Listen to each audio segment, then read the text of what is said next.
welcome to episode 3 of the Animal Channel Just Saying.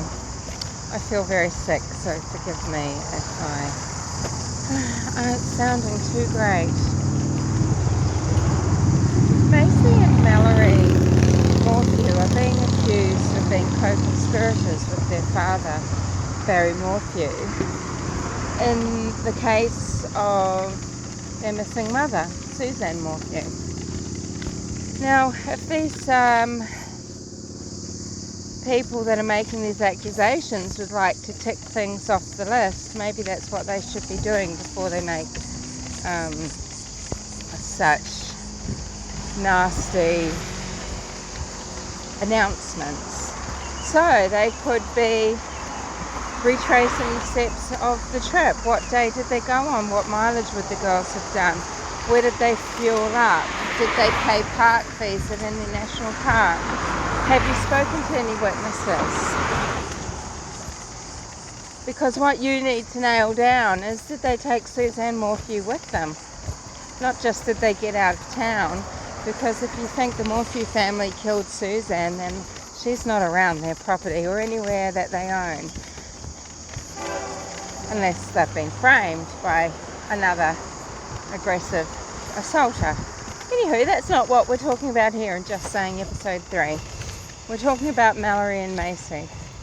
I think the main accusations are levelled at Mallory, the elder girl. Mallory is the one that did eventually talk to Jean, and she's the one that signed the paperwork so that Barry Morphew could move forward with some business transactions that he already had underway at the time Suzanne went missing. Now, do you think that Barry went to Jean Mormon because this would help take suspicion off Mallory? Don't you think he wouldn't have bothered with going through a farce of driving to Indiana to in person talk to Jean Mormon? Bugs, cicada season. And would simply have made the request of his daughter Mallory in the first instance to sign the paperwork, as did happen. It all seems a little bit queer.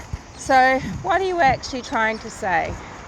Have you traced all their social media? Do you know if they had access to Suzanne Morphew's social media? Well, I guess that's possible, and it might be why Chaffey County Sheriff's Office is asking for further information on that. But you need to know a lot more. You need to be able to tick things off and see what's left on your list before you make these wild accusations. I guess there is precedence where female children are accomplices with male parents to murder their mother. The case of the unfortunately named Carrie Narrator comes to mind with her father Lloyd. Lloyd conspired to kill Michelle, his ex-wife, and he had the assistance of his daughter Carrie, who he basically treated like a cult member her whole life anyway, so I'm pretty sure that poor girl was pretty warped as it was, and in the end she turned against him.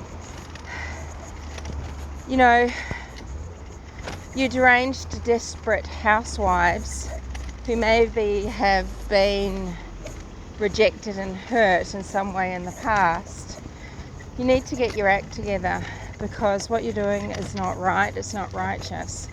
And now that you've turned your gnarly sights onto these young women, Mallory and Macy, you better be damn sure what you're saying. If a young woman loses her mind with grief and pressure and commits suicide, that blood's on your hands. So, have you gone further than Monarch Pass? Do you know where these girls went and everything that they did on their trip? Do you even know the day that they went? Was it Suzanne's birthday or the day after? Were they around when Suzanne replied to Andy Mormon's birthday message on May the 2nd. Who was it outside of family that actually had any sort of video call with Suzanne? Do the girls sound like Suzanne? I mean, you need to nail a lot down. You need to be doing a full investigation, not just making accusations. Just saying.